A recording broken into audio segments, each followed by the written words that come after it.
रसिक मित्र हो, आता ऐकूया अंधारातील दिवे या कथासंग्रहातली ही एक कथा, चोरी कुणी केली. लेखक प्राध्यापक डॉक्टर आनंद दत्तात्रय भोसले. अभिवाचन दत्ता सरदेशमुख. चोरी कुणी केली. एखाद्या लहानशा गुळाच्या खड्यावर असंख्य मुंग्यांनी गर्दी करावी तशाच प्रकारची गर्दी त्या डब्यात झाली होती. लग्नसराईचा हंगाम असल्यामुळं गर्दी आहे असं बंडू नानांचं मत होतं, तर हा लोकसंख्या वाढीचा परिणाम आहे असं सदू नानांचं मत होतं. चाळीतली सगळी मंडळी गर्दीमध्ये हिंदकळली जात होती. प्रत्येक स्टेशनवर गाडी थांबल्यानंतर माणसांची गर्दी त्या डब्यात वाढतच होती. एकमेकांचे श्वास परस्परांवर आदळत होते. राधा काकोनी म्हणजे बंडूनानांची पत्नी एका बर्थवर अतिक्रमण करून एकटीनं 4 इसमांची जागा अटकवली होती. एवढं काय खातात समजत नाही असे ताशेरे गर्दीतून ऐकू येत होते ही गोष्ट वेगळी. बबन्या नवरदेव असूनसुद्धा या देवाला काहीच किंमत नव्हती. या डब्यात लग्न करणं म्हणजे एक प्रकारची कसरत असते याचा प्रत्यक्ष अनुभव आज बबन्याला येत होता. सदूनाना, चंद्या, गोविंद, विल्या, शिरप्या, गिरजी, पमी यांच्या चर्चेला त्या गर्दीतही ऊत येत होता. बबन्याला आज रेल्वे स्टेशनवर एका ख्रिश्चन इस्मानं "oh this is husband of God" असं म्हणत चक्क साष्टांग नमस्कार केला होता. कारण बबन्याचा अवतार बघून त्यानं सदूनानांकडे त्यासंबंधी विचारणा केली असताना नानांनी नवरदेवाचं बाळबोध इंग्रजीत रूपांतर केलं होतं. त्यामुळं त्या इसमाचा गैरसमज झाला होता आणि प्लॅटफॉर्मवरची सगळी मंडळी सदूनानांकडे बघून फिदी हसली होती. "दिस इज हजबंड ऑफ गॉड. अहो, निदान नवरदेवाला तरी जागा द्या. अहो, देवाचं काम देवळात, इथं गाडीत कशाला कडमडला?" एका इसमाचं प्रत्युत्तर. तोच "श्यामा काकू पडल्या, श्यामा काकू पडल्या" असा ओरडा झाला. खरोखरच श्यामा काकू आपला अवजड देह घेऊन त्या बिचाऱ्या जमिनीच्या सहनशक्तीची पर्वा न करता तिच्याशी समांतर झाल्या होत्या. त्यांच्या अंगातून घामाच्या धारा वाहत होत्या आणि अचानक श्यामा काकूचे डोळे गरगर गरगर फिरू लागले. सगळी डब्यातली मंडळी घाबरली आणि त्या ताडकन उठून बसल्या. गर्दीत जागा मिळवायची ही एक चांगलीच युक्ती आहे. गर्दीतून कोणीतरी टोमणा हाणलाच. "तुमची जागा गेली खड्ड्यात. माझे दागिने चोरीला गेले." "काय? चोरीला गेले?" सगळी मंडळी हादरली. "दागिने माझे हो." छाती बडवत श्यामा काकूने लहान मुलासारखं भोकाडच पसरला. "काकू शांत व्हा, दागिने मिळतील. अजून डब्यातून कोणीही उतरलेलं नाही आहे." "चूप मेल्या, तुझ्या लग्नाला आले म्हणूनच असं झालं." श्यामा काकूंचा अश्रुमिश्रित संताप आता अनावर झाला होता. "ए भवाने, माझ्या हळदीच्या पोराला शिव्या देताना लाज नाही वाटत? स्वतःला सांभाळण्याची अक्कल नाही?" राधा काकू त्याच तार सुरात ओरडल्या. "अहो अहो अहो, भांडण कशासाठी? दागिने आमचे गेले त्याचं दुःख आम्हाला." दुःखी स्वरानं श्यामा काकूंचे यजमान सदूनाना म्हणाले. "तुम्ही दागिने घातले होते का?"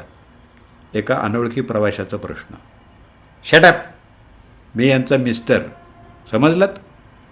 दुसऱ्यांच्या पर्सनल मॅटरमध्ये लक्ष घालण्याची तुम्हाला काय नीड आहे?" इति सदूनाना. "अशा भांडणांना चोर कसा सापडेल? कोणतं स्टेशन येईपर्यंत तुमचे दागिने होते?" वरपिता बंडू नानांचा प्रश्न. "मला कशाला विचारता, यांनाच विचारा." असं म्हणत श्यामा काकूने सदूनानांकडे बघितलं. "म्हणजे दागिने घालणार तुम्ही आणि लक्ष देणार सदूनाना. वा वा वा वा." मगाचाच अनोळखी प्रवासी. "तुम्हाला आमच्या पर्सनल मॅटरमध्ये लक्ष देण्याची काय गरज आहे हो?" मोठ्या रुबाबात श्यामा काकू म्हणाल्या. मात्र डब्यात हास्याची गंगा उसळली. "बत्तीशी काय दाखवताय? तुमचे दागिने गेले असते तर समजलं असतं." असं रागानं म्हणत श्यामा काकू जोरात ओरडल्या. "आम्ही नकली दागिने घालत नसतो." पमीनं काकूला टिपवलं. "ए नकटे, असले होते ते दागिने, चांगले 100 नंबरी सोन्याचे. माझ्या वडिलांनीच दिले होते मला माझ्या लग्नाला." "काय? लग्नाला 100 वर्ष झाली?" एका बहिरटाचा प्रश्न. 100 नंबरी. श्यामा काकूंचा रागाचा पारा आता चढला होता. का हो, माझे दागिने कुठल्या स्टेशनपर्यंत होते? मी मी मी मागच्या स्टेशनपर्यंत दागिने बघितले आणि पुढचं स्टेशन अजून यायचं आहे. गाडी अजून थांबलेली नाही, याचा अर्थ चोर इथंच आहे. सगळी मंडळी एका सुरात म्हणाली. कुठे चोरी झाली? योगायोगानं एक हवालदार त्या रेल्वे डब्यात होता. त्यानं चौकशीला प्रारंभ केला. साहेब, चोरी या डब्यात झाली. चोर इथंच आहे. फक्त चोरी कुणी केली हाच प्रश्न आहे. तुमचा कोणावर संशय? सदुनाना चाळीतल्या आलेल्या सगळ्या मंडळींकडं रोखून पाहू लागले. शेवटी त्यांची नजर बबन्यावरच खेळली आणि त्याने हवालदाराला खूण केली. काय? नवरदेवानं चोरी केली? मला वाटतं साहेब, हे एक नंबरचं इबलीस कार्ट आहे. हे जरा तोंड सांभाळून बोल. तुम्हाला लग्नाला बोलवलं ते आपसातलं वैर मिटवण्यासाठी, पण तुम्ही तर.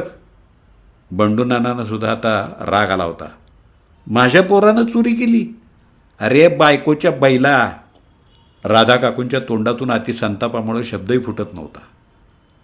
अगं, माझा नवरा बैल तर तुझा नवरा नगदी बैल. अहो बाई, ही भांडायची वेळ नाही.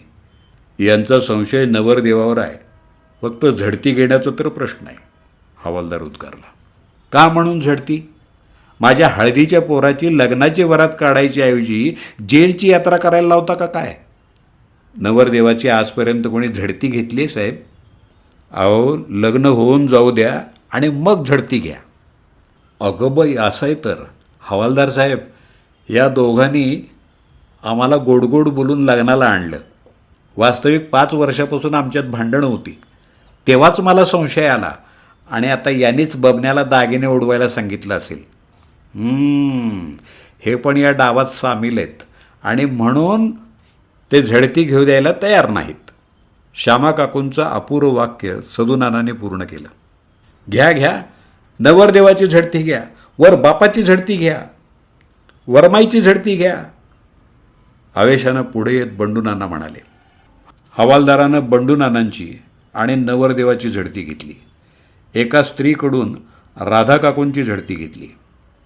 दागिने त्यांच्याजवळ सापडले नाहीत. तेव्हा सदुनाना आणि राधा काकूचा चेहरा हळूहळू हवा जात असलेल्या फुग्यासारखा झाला. हवालदार म्हणाला, हे बघा, संशय अशा इस्मावर घ्या की ज्याच्याविषयी तुम्हाला खात्री आहे. तोच डब्यातल्या गर्दीतून एक रुबाबदार व्यक्तिमत्वाचा तरुण बाहेर आला. तो सदुनानांना म्हणाला, साहेब, काही वेळेस असं होतं की चोर समोरच असतो आणि आपल्याला मूर्ख बनवतो. अहो, चोरच हवालदाराचा वेश घेऊन चौकशी करण्याचा बहाणा करत असतो. म्हणूनच मला वाटतं की हा हवालदारच चोर आहे. सदुनाना, बंडूनाना, श्यामा काकू, राधा काकू, बबन्या सगळ्यांच्या डोक्यात ट्यूब पेटली. तरी मी म्हणतच होते की या हवालदाराच्या बोटातली अंगठी आपलीच वाटते म्हणून.